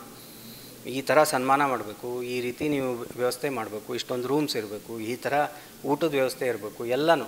ಆ್ಯಂಡ್ ಯಾವತ್ತೂ ತಾರತಮ್ಯ ಮಾಡಿದ್ದು ನಾನು ನೋಡಿಲ್ಲ. ಈಗ ಅವ್ರ ಜೊತೆ ಬಂದಂಥ ಡ್ರೈವರ್ ಆಗಿರ್ಬೋದು, ಚಿಕ್ಕ ಕಲಾವಿದ ಆಗಿರ್ಬೋದು, ಸೀನಿಯರ್ ಕಲಾವಿದ ಆಗಿರ್ಬೋದು, ಎಲ್ಲರೂ ಒಟ್ಟಿಗೆ ಕೂತ್ಕೊಂಡು ಊಟ ಮಾಡೋದು, ಎಲ್ಲರೂ ಒಟ್ಟಿಗೆ ಟ್ರಾವೆಲ್ ಮಾಡೋದು. ನಾನು ನಿರ್ದೇಶಕ, ಇದು ನನ್ನ ಕಂಪನಿ, ಇದು ನನ್ನ ನಾಟಕ, ಇವರೆಲ್ಲರೂ ನನ್ನ ಕೆಳಗೆ ಆ ಥರ ಯಾವತ್ತೂ ಯೋಚನೆ ಮಾಡಲಿ. ಅವೆಲ್ಲ ವಂಡರ್ಫುಲ್ ಕ್ವಾಲಿಟೀಸ್ ಯಶವಂತ್. ನನ್ನ ಕೊನೆಯ ಪ್ರಶ್ನೆ ಇದು, ಎರಡು ಒಟ್ಟಿಗೆ ಕೇಳ್ಬಿಡ್ತೀನಿ ನಾನು. ಒಂದು, ಯುವ ಕಲಾವಿದರು ಅಥವಾ ಯಾರೇ ಕಲಾವಿದರಾಗಲಿ ಯಶವಂತ್ ಸರ್ ದೇಶಪಾಂಡೆ ಸರ್ರಿಂದ ಅಳವಡಿಸ್ಕೊಳ್ಬೇಕಾದಂಥ ವ್ಯಕ್ತಿತ್ವ ಏನು ಮತ್ತು ಮುಂದಿನ ದಿನಗಳಲ್ಲಿ ಈ ಕಲಾಲೋಕ ಅವ್ರನ್ನ ಹೇಗೆ ನೆನ್ಪಿಟ್ಕೊಳ್ಳುತ್ತೆ ನಿಮ್ಮ ಪ್ರಕಾರ? ನೋಡಿ, ಅವರು ನನಗೆ ತಿಳಿದ ಮಟ್ಟಿಗೆ ಈ 2-3 ದಶಕದಲ್ಲಿ ಕನ್ನಡದ ರಂಗಭೂಮಿಯನ್ನು ಒಂದು ಬೇರೆ ಒಂದು ರೀತಿಯಲ್ಲಿ ಜನಕ್ಕೆ ಪರಿಚಯಿಸಿದರು. ಬರೀ ನಮ್ಮ ರಾಜ್ಯದಲ್ಲಿ ಮಾತ್ರ ಅಲ್ಲದೆ ಹೊರಗಡೆ ಕೂಡ ಅನೇಕ ಹವ್ಯಾಸಿ ರಂಗ ತಂಡಗಳಿವೆ. ಬಟ್ ಇವ್ರದ್ದು ಗುರು ಸಂಸ್ಥೆ ಹುಬ್ಬಳ್ಳಿ ಅನ್ನೋದು ಒಂಥರ ಬ್ರ್ಯಾಂಡ್ ನೇಮ್ ಮಾಡೋದಕ್ಕೆ ಅವ್ರಿಗೆ ಸಾಧ್ಯ ಆಯಿತು. ಆಲ್ದೋ ಅವರು ಮರಾಠಿ ನಾಟಕವನ್ನು ಕನ್ನಡಕ್ಕೆ ಅನುವಾದ ಮಾಡಿನೇ ಪ್ರೆಸೆಂಟ್ ಮಾಡಿದ್ರು. ಆದರೂ ಜನರಿಗೆ ಒಂದು ಹೊಸ ರೀತಿಯ ಒಂದು ಏನಂತಾರೆ ಎಂಟರ್ಟೈನ್ಮೆಂಟ್, ಈ ರಾಶಿ ಚಕ್ರ ಆಗಿರ್ಬೋದು, ಸಹಿ ಆಗಿರ್ಬೋದು, ಆಲ್ ದಿ ಬೆಸ್ಟ್ ಆಗಿರ್ಬೋದು, ಅನೇಕ ನಾಟಕಗಳನ್ನ ಎಲ್ಲನೂ ಆ್ಯಂಡ್ ಎಲ್ಲ ಸುಮಾರು ಎಷ್ಟು ಹೌಸ್ಫುಲ್ ಶೋಸ್ ಮಾಡಿದ್ರು, ಸಾವಿರಾರು ಶೋಸ್ ಮಾಡಿದ್ದಾರೆ ಆಲ್ ದಿ ಬೆಸ್ಟದ್ದು. ಸೊ ಈ ಹೊಸದಾಗಿ ಬರುವಂಥ ನಟರಿಗೆ ಅವ್ರ ಬಗ್ಗೆ ಅವರ ಕಾಮಿಕ್ ಟೈಮಿಂಗು, ಆಮೇಲೆ ಒಂದು ನಾಟಕವನ್ನು ಭಾಳ ಪ್ರೊಫೆಷ್ನಲಾಗಿ ಹೇಗೆ ಪ್ರೆಸೆಂಟ್ ಮಾಡಬೇಕು ಜನರಿಗೆ, ಇವೆಲ್ಲನೂ ನೋಡಿ ಕಲಿಯುವಂಥದ್ದು. ಪ್ಲಸ್ ಅವ್ರದ್ದು his greatest skill was to ಇದು ಡೈಲಾಗ್ಸ್, ಸಂಭಾಷಣೆ ಅಂತೀವಲ್ಲ, ಅದರಲ್ಲಿ ಪ್ರಾಸ, ಚಿಕ್ಕ ಪ್ರಾಸ, ಅದರಲ್ಲಿ ಜೋಕ್ಗಳನ್ನ ಕಟ್ಟೋದು. ಈಗ ರಾಮಶ್ಯಾಮ ಭಾಮಾಲು ನೀವು ನೋಡ್ತೀರಾ ಅವ್ರ ಕೈಚಾಳಕ. So he was wonderful at that. One liners and very small puns ಅವೆಲ್ಲನೂ. ಸೊ ನಾನು ಅದನ್ನು ಅಬ್ಸರ್ವ್ ಮಾಡಿ ನನ್ನ ನಾಟಕದಲ್ಲಿ ನಾನು ಬರೆದಿದ್ದೆ, ಅದಕ್ಕೆ ಬಹುಶಃ ಅವ್ರಿಗೆ ಭಾಳ ಖುಷಿಯಾಗಿತ್ತು. ಸೊ ಇವೆಲ್ಲನೂ ಐ ಥಿಂಕ್ ಖಂಡಿತವಾಗಿಯೂ ಒಂದು ಗ್ರೇಟ್ ಅಸೆಟ್ ಮುಂದಿನ ಪೀಳಿಗೆಯವರಿಗೆ. ಅದನ್ನೇ ನೋಡಿ ಇವರೆಲ್ಲರೂ ಕಲಿಬೇಕು. ಅಷ್ಟೇ ಅಲ್ಲದೆ ಅವರು ಆಲ್ರೆಡಿ ಮಾಡಿರುವಂಥ ಈ ನಾಟಕಗಳನ್ನು ಸಾಧ್ಯವಾದರೆ ಅದನ್ನು ಮತ್ತೆ ಸ್ಟೇಜಿಗೆ ತರಲಿಕ್ಕೆ ಪ್ರಯತ್ನ ಮಾಡಬೇಕು. ಹೆಲ್ತ್ ಬಗ್ಗೆ ಹೇಗಿತ್ತು ಸರ್ ಕಾನ್ಷಿಯಸ್ ಸರ್ಗೆ? ಈಗ ಮೊದಲಿಂದನೂ ಈ ವಾಸ್ ಲೈಕ್ ವೆರಿ ಜೋವಿಯಲ್, ಅಷ್ಟೊಂದು ಕೇರ್ ಮಾಡೋ ಆರಾಮಾಗಿರ್ತಾಯಿದ್ರು. ಸೊ ಈ ಓಪನ್ ಹಾರ್ಟ್ ಸರ್ಜರಿ ಆದಮೇಲೆ ಸ್ವಲ್ಪ ಅವ್ರಿಗೆ ತೊಂದರೆ ಇತ್ತು. He was comparatively little weaker. ಅವ್ರಿಗೆ ಅಂದರೆ ಬೇಜಾರು ಇರುತ್ತಲ್ವ, ಈಗ ಯಾರಿಗಾದರೂ ದಿವ್ಸಕ್ಕೆ 13-14 ಮಾತ್ರೆ ತೊಗೋಬೇಕು ಅಂದರೆ ಹಿಂಗೆ. ಬಟ್ ಐ ಆಮ್ ಫೈನ್, ನನಗೇನಾಗಿಲ್ಲ, ಸುಮ್ಮನೆ ಇವ್ರು ಮಾತ್ರೆಗಳು ಕೊಡ್ತಾರೆ. ಇದೊಂದು ಒಂದು ಮೈಂಡ್ ಸೆಟ್ ಇದ್ದಾಗ ಏನಾಗುತ್ತೆ, ನಿಮ್ಗೆ ಹುಷಾರಿಲ್ಲ ಡಾಕ್ಟರ್ ಹತ್ರ ಹೋಗೋಣ ಅಂದರೆ ಬೇಡ ರೀ ನಾನು ಸಾಕಾಗಿದೆ, ಇವಾಗಲೇ ಎಷ್ಟು ಮಾತ್ರೆ ಇದೆ ಮತ್ತೆ ಯಾವನು ಹೋಗ್ತಾನೆ ಅಂತ ಅನ್ನೋ ಒಂದು. ಸೊ ಆ ಟೆಂಡೆನ್ಸಿ ಇತ್ತು ಅವ್ರ ಹತ್ರ. ಇದು ನಾನು ನಾಟಕ ಮಾಡ್ಕೊಂಡಿದ್ರೇ ಆರಾಮಾಗಿರ್ತೀನಿ, ಈ ಟೆಸ್ಟ್ಗಳು, ರೂಟೀನ್ ಚೆಕಪ್ಗಳು ಇವನ್ನೆಲ್ಲ ನಮಗೆ ಇದನ್ನು ಮಾಡುತ್ತೆ ಅಂತ. But I think I personally feel, ನಾನು ಇಲ್ಲಿ ಬಂದಾಗಲೂ ಒಂದು 2-3 ಸತಿ ನಾನು ಸಾರಿಕಾನು ಹೇಳಿದ್ವಿ, ನೀವು ಟ್ರಾವೆಲಿಂಗ್ ಕಮ್ಮಿ ಮಾಡಿ ಆ್ಯಂಡ್ ಬಸ್ಸಲ್ಲಿ ಯಾಕೆ ಓಡಾಡ್ತೀರಾ, ಅದು ಯಾವುದೋ ಟೈಮಿಗೆ ಹೊರಡುತ್ತೆ, ರಾತ್ರಿ ನಿದ್ದೆ ಆಗಲ್ಲ. ಸಿಂಪಲ್ ಮ್ಯಾನ್ ಅಲ್ಲ ಸರ್. ಅವ್ರ ಲಾಜಿಕ್ ಏನಿತ್ತು ಅಂದರೆ, ಮನೆಯಿಂದ ನಾನು ಆಟೋದಲ್ಲಿ ಕೂಡ್ತೀನಿ, ಲಾಲ್ಬಾಗಿಗೆ ಹೋಗ್ತೀನಿ, ಅಲ್ಲಿ ಕಾಮತ್ ಬಸ್ ರೆಡಿ ಇರುತ್ತೆ, ಹತ್ತೀನಿ, ಕೂಡ್ತೀನಿ, ಅಲ್ಲಿಂದ ಹುಬ್ಬಳ್ಳಿಗೆ ಸ್ಟ್ರೇಟ್ ಇಳಿತೀನಿ, ಅಲ್ಲಿ ಇಳಿದ ತಕ್ಷಣ ಆಟೋ ಸಿಗುತ್ತೆ. ಅಲ್ಲ ನೋಡಿ, ಲಕ್ಸುರಿ ಬಯಸ್ಲೇ ಇಲ್ವಲ್ಲ ಮನುಷ್ಯ ಅನ್ಸುತ್ತೆ ಸರ್. ಅವರು ದಿಸ್ ಇಸ್ ಮೋರ್ ಕನ್ವೀನಿಯೆಂಟ್ ನನಗೆ. ಆ್ಯಂಡ್ ಈಗ ಡ್ರೈವರ್ನ ಇಟ್ಕೊಂಡ್ರೆ ಆ ಡ್ರೈವರ್ ಎಚ್ಚರವಾಗಿದ್ದಾನೆಲ್ಲೋ ನೋಡೋಕ್ಕಾದ್ರೂ ಎಚ್ಚರ ಇರ್ಬೇಕು ನಾನು. ಅದ್ರ ಬದಲು ಬಸ್ಸಲ್ಲಿದ್ದರೆ ಅಟ್ಲೀಸ್ಟ್ ಒಂಥರ ಏನೋ ಅವ್ರು ರೂಢಿ ಮಾಡ್ಕೊಂಬಿಟ್ಟಿದ್ರು. ಅದೇ ಹೇಳಿದ್ನಲ್ಲ, ಈಗ ಇನ್ ಹೈಂಡ್ಸೈಟ್ ನಮ್ಗೆ ಹಂಗೆ ಅನ್ಸುತ್ತೆ, ಅಯ್ಯೋ ಅವ್ರು ಹಿಂಗೆ ಮಾಡಬೇಕಿತ್ತು, ನಾವು ಹೇಳಿದ್ದು ಈ ಥರ ಅರ್ಥ ಮಾಡ್ಕೊಳ್ಳಿಲ್ಲ ಹಾಗೆ ಅಂತ. But you can't help it. ಆ ಮನುಷ್ಯ, ಬಟ್ ಒಂದು ಸಂತೋಷ ನನಗೇನು ನನ್ನ ಗೆಳೆಯನ ಬಗ್ಗೆ ಅಂದರೆ, ಹಿ ಲಿವ್ಡ್ ಲೈಫ್ ಕಿಂಗ್ ಸೈಜ್. ಅವ್ರಿಗೇನು ಬೇಕು, ಯಾವ ಥರ ಬೇಕು. ಆ್ಯಂಡ್ ಶಾಪಿಂಗ್ ಹುಚ್ಚಂತೂ ಆ ರೀತಿ ವ್ಯಕ್ತಿನ ನೋಡಿಲ್ಲ ನಾನು. ಶಾಪಿಂಗ್ ಅಂದರೆ ಯಾವ ಥರ ಸರ? ಏನು ಬೇಕಾದರೂ ನೀವು ಮಾಲ್ಗೆ ಹೋಗಿ ಬೆಳಿಗ್ಗೆ 9:30-10 ಗಂಟೆಗೆ ಬಿಟ್ಟರೆ ಸಾಯಂಕಾಲ 6:30-7 ಗಂಟೆವರೆಗೂ ಶಾಪಿಂಗ್ ಮಾಡೋರು ಅವರು. ಹೌದಾ? ಎಲ್ಲಿ ಬೇಕಾದ್ರೂ. ಯಾವ ಈ ಕರ್ನಾಟಕದಲ್ಲಿ ಯಾವುದೋ ಒಂದು ಹಳ್ಳಿಗೆ ಹೋದ್ರು ನಾನು ಹುಡ್ಕೊಂಡು ಹೋಗೋರು ಏನೋ ಅಂತ. ಏನು ತಗೋತಿದ್ರು? ಎನಿಥಿಂಗ್ ಆರ್ಟಿಫ್ಯಾಕ್ಟ್ಸು. ಇದನ್ನು ಇನ್ಫ್ಯಾಕ್ಟ್ ಅವರೇ ಕೊಟ್ಟಿದ್ದು. ಅಯ್ಯೋ ಹೌದಾ? ಈ ಕೊಳಲದು ಇದು ಪೇಪರ್ ಪಲ್ಪಲ್ಲಿ ಮಾಡಿಸಿ ನನ್ನ ಬರ್ತ್ಡೇಗೆ ಸ್ಪೆಷಲ್ಲಾಗಿ ನಿಮ್ಮ ಮನೆಗೆ ಬೇಕು, ಇದು ಇರಬೇಕು ನಿಮ್ಮ ಮನೆಗೆ ಒಂದು ಗುರುತು ಅಂತ ಹೇಳಿ ಇದು ಮತ್ತೆ ಹೊರಗಡೆ ಹಾಕಿದ್ದೀವಿ ನೋಡಿ, ಯಶವಂತೆ ಕೊಟ್ಟಿದ್ದು. ಸೊ ಈ ಥರದ್ದು ಅನೇಕ ಗಿಫ್ಟ್ಸ್ ಕೊಟ್ಟಿದ್ದಾರೆ ಅವರು. ಎಲ್ಲ ಹೊಸ ಟೆಕ್ನಾಲಜಿ ಏನಾದರೂ ಬಂತು ಅಂದರೆ, ಈಗ ಫೋಟೋ ಡಿಜಿಟಲ್ ಪೆನ್ ಅಂತ ಮಾಡೋದು, ಆ ಥರ ಮಾಡಿದ್ದು ಯಾವ್ದಾದ್ರು ಬಂದರೆ, ಈಗ ಆ ಫೋಟೋನು ಅವರೇ ಮಾಡಿಸ್ಕೊಟ್ಟಿದ್ದು. ಸೊ ಆ ಥರ ಹಿ ವಾಸ್ ವೆರಿ ಯುನೀಕ್ ಗಿಫ್ಟ್ಸ್ ಕೊಡಬೇಕಾದ್ರೆ. ಆ್ಯಂಡ್ ಮುಂದೆ ಆ ವರ್ಷದಲ್ಲಿ ಬೇರೆ ಯಾವ್ದು ಏನಾರು ಒಂದು ಸಂಭ್ರಮ ಇದೆ ಅವ್ರಿಗೆ ಒಂದು ನಾನು ಗಿಫ್ಟ್ ಕೊಡಬೇಕು ಅಂದರೆ ಇವಾಗಲೇ ಅದನ್ನು ನೋಡಿಟ್ಟು ಪರ್ಚೇಸ್ ಮಾಡಿ ಹಾಗೆ ಅವರು ಅಷ್ಟು ಮುಂದಾಲೋಚನೆ ಮತ್ತು ಏನು ಕಣ್ಣು ತೆರೆದಿಟ್ಟು ಎಲ್ಲ ಕಡೆ ಏನಿದೆ ಅಲ್ಲೇನಿದೆ ಇಲ್ಲೇನಿದೆ ಅಬ್ಸರ್ವೇಷನ್. ಸೊ ಶಾಪಿಂಗ್ ಮಾತ್ರ ಸಿಕ್ಕಾಪಟ್ಟೆ ಮಾಡೋರು, ಯಾರ್ಯಾರಿಗೋ ಏನೇನೋ ತೊಗೊಂಡು ಹೋಗಿ ಕೊಡೋರು. ಅದೊಂದು ನಮ್ಗೆ ಆಗ್ತಾ ಇರಲಿಲ್ಲ, ಅದು ಸಾಕಾಗಿ ಹೋಗೋದು. ಅಯ್ಯೋ ಎಲ್ಲಿ 3-4 ಅವರ್ಸ್ ಅಂದರೆ ಮ್ಯಾಕ್ಸಿಮಮ್ ಆಗೋಯ್ತು. ಅಮೇರಿಕಾದಲ್ಲಂತೂ ಆಗಿನ ಟೈಮಲ್ಲೇ ಶಾಪಿಂಗ್ ಅಂತ ಕರ್ಕೊಂಡು ಹೋಗ್ಬಿಡೋರು, ಬರ್ರಿ ಅಂತ ಹೇಳಿ. ನಾನು ಬುವಾ ಸಾಕ್ರಿ ಹಸಿವಲ್ಲಿ ತೊಗೊಂಡು ಬರ್ರಿ ತಡಿ ಇಲ್ಲಿ ನೋಡಿಲ್ಲ ಏನೋ ಮಜಾ ಅದ, ಇನ್ನು ತೊಗೋತೀನಿ ನೀನು ಇಬ್ಬರು ಕೂಡ ತೊಗೊಂಡು ನಡಿ ಅಂತ ಹಿಂಗೇನೋ ಒಂದು.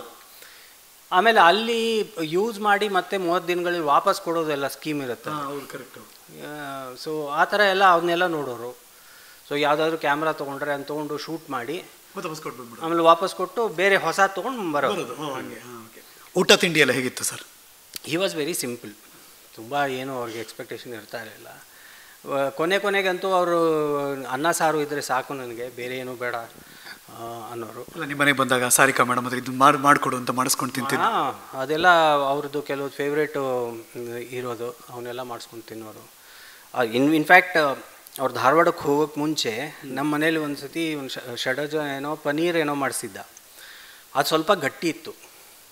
ಅದು ಇನ್ಫ್ಯಾಕ್ಟ್ ಆಮೇಲೆ ಗೊತ್ತಾಯಿತು ಷಡಜ್ ಅದನ್ನು ಸ್ಪೆಷಲಾಗಿ ಆರ್ಡರ್ ಮಾಡಿದ್ದು ಯಾಕೆ ಅಂದರೆ ಮೋರ್ ಪ್ರೋಟೀನ್ ಲೆಸ್ ಫ್ಯಾಟ್ ಅಂತೆ ಅದು.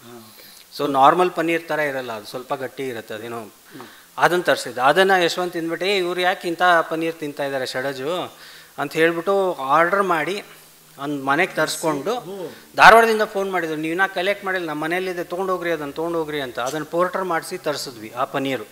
ಅಷ್ಟೊಂದು ಅವರು ಕಾಳಜಿ. ಇವರು ಅಂದರೆ ಅವ್ರು ಅಂದ್ಕೊಂಡಿದ್ದು ಪನ್ನೀರ್ ಬಹುಶಃ ಇವ್ರಿಗೆ ಒಳ್ಳೇದು ಸಿಗಲ್ಲ, ಇವ್ರು ಮ್ಯಾನೇಜ್ ಮಾಡ್ತಾ ಇದ್ದಾರೆ ಅಂತ. ಬಟ್ ಷಡಜ್ ಅದನ್ನ ಆರ್ಡರ್ ಮಾಡಿದ್ದು ಬಿಕಾಸ್ ಅವನಿಗೆ ರೆಗ್ಯುಲರ್ ಪನ್ನೀರ್ ಬೇಡ. ಡೇ ಟು ಡೇ ಲೈಫಲ್ಲಿ ಪ್ರವೀಣ್ ಗೋಡ್ಖಿಂಡಿ ಅವರಿಗೆ ಬುವಾ ಎಷ್ಟು ಕಾಡ್ತಾರೆ? ಈ ಕೊನೆ ಒಂದು 2 ತಿಂಗಳಲ್ಲಿ ನಮ್ಮಿಬ್ಬರ ಸಂಬಂಧ ಎಷ್ಟರ ಮಟ್ಟಿಗೆ ಬೆಳೆದ್ಬಿಟ್ಟಿತ್ತು ಅಂದರೆ ಆಲ್ಮೋಸ್ಟ್ ದಿವಸಕ್ಕೆ ಒಂದು 2-3 ಬಾರಿ ಆದರೂ ನಮ್ಮ ಓವರ್ ದ ಕಾಲ್ ಇರೋದು, ಮೀಟ್ ಆಗ್ತಿದ್ವಿ. ಇಲ್ಲಿ ರಿಹರ್ಸಲ್ ಗಂಟೆಗಟ್ಟಲೆ ಕೂಡ್ತಿದ್ವಿ. ಅವ್ರ ಎಕ್ಸ್ಪೀರಿಯೆನ್ಸ್ ಎಲ್ಲ ಹೇಳೋರು, ನೀನಾಸಂ ಸಮಯದಿಂದನೂ ಯಾವ ರೀತಿ ನಾಟಕ. ಆಮೇಲೆ ನಾನು ಹೇಳಿದ್ನಲ್ಲ ಒಂದು ತಿಂಗಳಲ್ಲಿ ನಂಗೆ ಫುಲ್ ಒಂದು ಕ್ರ್ಯಾಶ್ ಕೋರ್ಸ್ ಕೊಟ್ಟರು. ಒಂದೇ ಡೈಲಾಗನ್ನು ಬೇರೆ ಬೇರೆ ರೀತಿ ಹೇಗೆ ಅಭಿನಯಿಸ್ಬೋದು ಆ್ಯಂಡ್ ಪರ್ಸ್ಪೆಕ್ಟಿವ್ ಯಾವ ರೀತಿಯಿಂದ ನೀವು ನೋಡ್ಬೋದು, ಈ ಥರದ್ದೆಲ್ಲ ಅನೇಕ ವಿಷಯಗಳನ್ನ ಹೇಳಿಕೊಟ್ರು. ಜೊತೆಗೆ ನನಗೆ ಅವ್ರಿಗೆ ಖುಷಿ ಇದ್ದದ್ದೇನು ಅಂದರೆ, ನೀನು ಸಂಗೀತದಲ್ಲಿ ಎಷ್ಟು ಹೆಸರು ಮಾಡಿದೆಯೋ ಅಷ್ಟೇ ಬರವಣಿಗೆಯಲ್ಲೂ ನೀನು ಮಾಡಬಲ್ಲೆ ನೀನು. ಯಾಕಂದರೆ ನಿನ್ನ ಸರ್ಪ್ರೈಸಿಂಗ್ಲಿ ನಿನ್ನ ಬರವಣಿಗೆಯಲ್ಲಿ ಅದೊಂದಿದೆ, ಏನೋ ದಟ್ ಫ್ಲೇರ್ ಇದೆ ಅಂತ. ಯಾಕೆಂದರೆ ನನಗೆ ಗೊತ್ತಿರೋ ಮಟ್ಟಿಗೆ ಯಶವಂತ ಅಷ್ಟು ಈಸಿಯಾಗಿ ಒಪ್ಕೊಳ್ತಾ ಇರಲಿಲ್ಲ ಏನೂ ಅಂಥದ್ದು. ನನ್ನ ಬರವಣಿಗೆ ಅವ್ರು ತುಂಬ ಫಸ್ಟ್ ಟೈಮ್ಗೆ ಹೇಳಿದ್ನಲ್ಲ, ಡೇಟ್ ಕೊಟ್ಬಿಡಿ ನೀವು ಮಾಡೇ ಬಿಡೋಣ ಇದು ಅಂತ. ಹಂಗೆ ಹೇಳಿದ ತಕ್ಷಣವೇ ಒಂದು ಧೈರ್ಯ ತುಂಬಿದ್ರು. So I'll miss M, definitely I'll miss M. ಇದು ಎಸ್ಪೆಷಲಿ ಗುರು ಶಿಷ್ಯರ ಬಗ್ಗೆ ಯಾವಾಗ ಮಾತುಕತೆ ಬರುತ್ತೆ, ಯಾವುದೇ ಸಂದರ್ಭದಲ್ಲಿ ಬಂದ್ರೂ. ಬಿಕಾಸ್ ನನ್ನ ನಾಟಕದಲ್ಲಿ ಅವರು ನನ್ನ ಶಿಷ್ಯರಾಗಿದ್ದರು, ಜೀವನದಲ್ಲಿ ನನ್ನ ಗುರು ಆಗಿದ್ರು. ನಾಟಕ ರಂಗದಲ್ಲಿ ಅವ್ರು ನನ್ನ ಗುರು. ಆದರೆ ಎಷ್ಟು ಏಜ್ ಡಿಫ್ರೆನ್ಸ್ ಇತ್ತು ಸರ್ ಇಬ್ಬರ ಮಧ್ಯೆ? 10. ಆದರೂ ಗೆಳೆಯಂತರ ಇರೋದಿದೆಯಲ್ಲ ಅದು ಇನ್ನೂ ವಾವ್ ಸರ್. ನಾವು ಅದು ಹಾಗೆ ಇತ್ತದು, ಹೋಗೋ ಬಾರೋನೂ ಇತ್ತು, ಬರ್ರಿ ಹೋಗ್ರಿನೂ ಇತ್ತು. ಒಂಥರ ನಮ್ಮ ಉತ್ತರ ಕರ್ನಾಟಕದ ನಮ್ಮದು ಒಂದು ಭಾಷೆಯಲ್ಲಿ ನಾವು ಭಾಳ ಮಜಾ ಇತ್ತು ಲೈಫ್ ಅವ್ರ ಜೊತೆ. ಅದು ಕಾರಣಾಂತರಗಳಿಂದ ಅವ್ರ ಕ್ಷೇತ್ರದಲ್ಲಿ ಅವ್ರು ಬೆಳೀತಾ ಹೋದರು, ನಾನು ನನ್ನ ಕ್ಷೇತ್ರದಲ್ಲಿ ಬೆಳೀತಾ ಹೋದೆ. ಹೀಗಾಗಿ ದಿನನಿತ್ಯ ಸಂಪರ್ಕ ಇರಲಿಲ್ಲ ಹಲವಾರು ವರ್ಷಗಳು. ಬಟ್ ಅಫ್ಕೋರ್ಸ್ ಯಾವಾಗಲೂ ಈ ಮೆಸೇಜಸ್ ಕಳಿಸೋದು, ನನ್ನ ಕಾರ್ಯಕ್ರಮಕ್ಕೆ ಅವ್ರಿಗೆ ಆಹ್ವಾನ ನೀಡೋದು, ಅವ್ರ ಕಾರ್ಯಕ್ರಮಕ್ಕೆ ಗೊತ್ತಿರ್ತಿತ್ತು ಅವ್ರು ಇಲ್ಲಿದ್ದಾರೆ, ಹಿಂಗೆ ನಡೀತಾ ಇದೆ, ಅವ್ರ ಜೀವನದಲ್ಲಿ ಇದು ನಡೀತಾ ಇದೆ, ದೋಸ್ತಿ ಇದು ಎಕ್ಸಾಮ್ ಆಯಿತು, ಅದು ಎಲ್ಲ ಇನ್ಫಾರ್ಮೇಷನ್ ನಮ್ಮದು ಅವ್ರಿಗೆ ಹೋಗೋದು, ಅವ್ರು ನಮಗೆ ಬರೋದು. ಆ್ಯಂಡ್ ಕಾರ್ಯಕ್ರಮದ ಬಗ್ಗೆ ಅಂತೂ ಮಾತಾಡ್ತಾನೇ ಇದ್ವಿ. ಸೊ ಸಂಪರ್ಕ ಇತ್ತು. ಬಟ್ ಒಟ್ಟಿಗೆ ಹಿಂಗೆ ಕೆಲಸ ಮಾಡೋ ಮುಂಚಿನ ಥರ ಯೋಗ ಇರಲಿಲ್ಲ. ಬಿಕಾಸ್ ನಾನು ತುಂಬ ಬ್ಯುಸಿ ಆಗಿಬಿಟ್ಟೆ, ಬರೀ ಫಾರಿನ್ ಟೂರ್ಸು ಹಾಗೆ. ಆ್ಯಂಡ್ ನನ್ನ ಕನ್ನಡಕ್ಕೆ ಮಾತ್ರ ನಾನು ಸೀಮಿತವಾಗಿರಲಿಲ್ಲ ನನ್ನ ಸಂಗೀತ. ಹೌದು. ಸೊ ಹಾಗಾಗಿ ನಾನು ಜಾಸ್ತಿ ಅದರಲ್ಲಿ ಗ್ರೀಟ್ ಕಷ್ಟ ಆಗ್ತಿತ್ತು. ಬಟ್ ಕಾಲಲ್ಲಿ ಇದರಲ್ಲಿ ಇತ್ತು. ಈ ಕೊನೆ 2-2.5 ತಿಂಗಳು we really became very very close. Anything ಮುಂದಿನ ದಿನಗಳಲ್ಲಿ ಅಂದರೆ ಅವ್ರನ್ನ ನೆನಪಿಸ್ಕೊಳ್ಳೋ ಹಾಗೆ ನೀವೇನಾದರೂ ಪ್ರೋಗ್ರಾಮ್ಗಳು ಕಂಟಿನ್ಯೂಸ್ ಆಗಿ ಮಾಡಬೇಕು ಆ ಥರದ್ದು ಏನಾದ್ರು ಪ್ಲ್ಯಾನ್ ತಲೆಯಲ್ಲಿದೆಯಾ? ಅಂದ್ಕೊಂಡಿದ್ದೀನಿ. ಒಂದು ಅವರ ಹೆಸರಲ್ಲಿ ಬರೀ ಒಂದು ಶ್ರದ್ಧಾಂಜಲಿ ಮಾಡೋಣ ಅಂತ. ಅವರ ಕುಟುಂಬದ ಜೊತೆಗೆ ಮತ್ತು ಬೇರೆ ಎಲ್ಲ ಕಲಾವಿದರ ಜೊತೆ ಒಂದು ಸತಿ ಮಾತಾಡಿ ಒಂದು ಕಾಮನ್ ಡೇಟನ್ನು ನೋಡಿ, ಅಂದರೆ ಅವ್ರಿಗೆ ಈಗ ಇಷ್ಟೊತ್ತು ನಾನೇನು ಹರಟೆ ಹೊಡೆದೆ, ಇದು ಬೇರೆ ಬೇರೆ ಕಲಾವಿದರು ಅವ್ರ ಬಗ್ಗೆ ನೋಡಿ ಅನುಭವಿಸಿದ್ದು, ಅವ್ರ ಜೊತೆ ಇದ್ದ ಕ್ಷಣಗಳು, ಅವನ್ನೆಲ್ಲ ಒಂದ್ಸಲ ಮೆಲ್ಕು ಹಾಕೋದಕ್ಕೋಸ್ಕರ ಒಂದು ಶ್ರದ್ಧಾಂಜಲಿ ಕಾರ್ಯಕ್ರಮ ಮಾಡೋದು ಅಂತ ಅಂದ್ಕೊಳ್ತಿದ್ದೀನಿ ಸದ್ಯದರಲ್ಲಿ. ಅದಲ್ದಿರ ಆಗಲೇ ಹೇಳ್ದಂಗೆ ಆ ನಾಟಕ ಖಂಡಿತವಾಗಿಯೂ ಮುಂದಿನ ವರ್ಷ ಮಾಡ್ತೀನಿ. ಆ ಪಾತ್ರಕ್ಕೆ ಯಾರು ಬರ್ತಾರೆ ಸರ್? ನಿಜ ಹೇಳ್ಬೇಕಂದ್ರೆ ನನಗೂ ಗೊತ್ತಿಲ್ಲ, ಅದು ಯಾರ ಹಣೆ ಬರದಲ್ಲಿದೆಯೋ ಗೊತ್ತಿಲ್ಲ. ಬಿಕಾಸ್ ನಾನು ಹೇಳಿದ್ನಲ್ಲ, ಅದು ಯಶವಂತ್ ಕಣ್ಮುಂದೆ ಹಿಂಗಿದ್ದಾರೆ ಆ ಪಾತ್ರದಲ್ಲಿ. ಈಗ ಅವ್ರನ್ನ ಸರಿಸಿ ಬೇರೆಯವರೊಬ್ಬರು ಬಂದು ನಿಲ್ಲಬೇಕು ಅಂದರೆ ಅದಕ್ಕೆ ನಾನು ಮೊದಲು ತಯಾರಾಗಬೇಕು ಅದನ್ನ ಆ್ಯಕ್ಸೆಪ್ಟ್ ಮಾಡೋದಕ್ಕೆ. ಬಿಕಾಸ್ ನನ್ನ ಮಲ್ಟಿಪಲ್ ಇದು ಆಗಿಬಿಟ್ಟಿದೆ. ಅದು ಒಂದು ನನ್ನ ಕೋ ಆ್ಯಕ್ಟರು, ನಾನೇ ನಿರ್ದೇಶನ. So as a director, as a writer, as an actor, ನಾನು ಮೂರೂ ಯೋಚನೆ ಮಾಡಿ ಹೂ ಇಸ್ ಬೆಸ್ಟ್ ಸೂಟೆಡ್ ಅಂತ ಆಯ್ಕೆ ಮಾಡೋದು ಸ್ವಲ್ಪ ಸಮಯ ತೊಗೊಳುತ್ತೆ. ಬಹುಶಃ ನೀವು ಸಮಯ ತೊಗೊಂಡು ಅದನ್ನು ಸ್ಟೇಜ್ ಮೇಲೆ ಮುಂದಿನ ವರ್ಷ ತಂದ ಮೇಲೂ ನೋಡುಗರಿಗೆ ಯಶವಂತ್ ಸರ್ ದೇಶಪಾಂಡೆ ಅವರು ಅಲ್ಲಿ ಕಾಣಿಸ್ತಿರ್ತಾರೆ ಅನಿಸುತ್ತೆ. ಹಾಗಾಗಬೇಕು ಅಂತ ನನ್ನ ಆಸೆ. ಯಶವಂತ್ ಸರ್ ದೇಶಪಾಂಡೆ ಅಲ್ಲಿ ನಮ್ಮ ಜೊತೆ ಇದ್ದಾರೆ ಅನ್ನೋ ಭಾವನೆ ಬರಬೇಕು. ಆ ರೀತಿ ಒಬ್ಬ ನಟರನ್ನು ನಾನು ತಯಾರು ಮಾಡಬೇಕಾಗಿದೆ. ಅದಕ್ಕೆ ನಂಗೆ ಸ್ವಲ್ಪ ಸಮಯ ಬೇಕು. ಈಗ ಸದ್ಯಕ್ಕಂತೂ ನಾನು I cannot think of anybody. ನೋಡೋಣ, ಕಾದು ನೋಡೋಣ. ಸರ್, ಥ್ಯಾಂಕ್ ಯು ನ್ಯೂಸು ಜೊತೆ ಮಾತಾಡಿದ್ದಕ್ಕೆ. ನಂಬರ್ 2, ಯಾವಾಗಲೂ ಒಂದು ಈ ಥರದ ಸಂದರ್ಭದಲ್ಲಿ ನಾವು ಒಂದು ಮಾತಾಡ್ತೀವಿ, ಅಂದರೆ ವ್ಯಕ್ತಿ ನಮ್ಮ ಜೊತೆ ಇಲ್ಲ, ಆದರೆ ವ್ಯಕ್ತಿತ್ವ ಸದಾ ಚಿರಸ್ಥಾಯಿ ಉಳ್ಕೊಂಡ್ಬಿಡ್ತಾರೆ ಅಂತ. ಗೆಳೆಯನ ಬಗ್ಗೆ, ನಿಮ್ಮ ಭುವನ್ ಬಗ್ಗೆ ನಮ್ಮ ಜೊತೆ ಮಾತಾಡೋದಕ್ಕೆ ವಂದನೆ ಸಲ್ಲಿಸ್ತೀವಿ. Thank you sir. ಯಾವಾಗಲೂ ಒಂದು ಮಾತು ನಂಗೆ ನೆನಪಾಗುತ್ತೆ, ಹುಟ್ಟಿದ ಪ್ರತಿಯೊಬ್ಬರು ಕೂಡ ಭೂಲೋಕ ಸೇರ್ತೀವಿ, ನಾವು ಸೇರಲೇಬೇಕು ಒಂದಿನ, ಆದರೆ ಇತಿಹಾಸ ಸೇರೋರು ಕೆಲವರು ಮಾತ್ರ ಅಂತ. ಯಾರವರು ಅಂದರೆ ಇರುವಷ್ಟು ಕಾಲ ಎಲ್ಲರ ಜೊತೆ ಪ್ರೀತಿ ಒಡನಾಟದಿಂದಿದ್ದು ಯಾರೋ ಒಬ್ಬರಿಗೆ ಇನ್ಸ್ಪೈರ್ ಆಗಿ ಬದುಕನ್ನು ಕಟ್ಟಿಕೊಟ್ಟಿರ್ತಾರಲ್ಲ, ಅವ್ರು ಯಾವಾಗಲೂ ಇತಿಹಾಸದಲ್ಲಿ ಉಳ್ಕೊಂಡ್ಬಿಡ್ತಾರೆ ಅಂತ. ಆ ಸಾಲಿನಲ್ಲಿ ಕನ್ನಡ ರಂಗಭೂಮಿಯ ಇತಿಹಾಸದಲ್ಲಿ ನೆನಪಿಸ್ಕೊಳ್ಳುವಂಥ ಮತ್ತೊಂದು ಹೆಸರಿದ್ದರೆ ಅದು ಶ್ರೀ ಯಶವಂತ್ ಸರ್ ದೇಶಪಾಂಡೆ. ಅವರ ಆತ್ಮಕ್ಕೆ ಶಾಂತಿಯನ್ನು ಕೋರ್ತಾ ಈ ಸ್ಪೆಷಲ್ ಮಾತುಕತೆಯನ್ನು ಮುಗಿಸ್ತೀನಿ. ನಮಸ್ಕಾರ.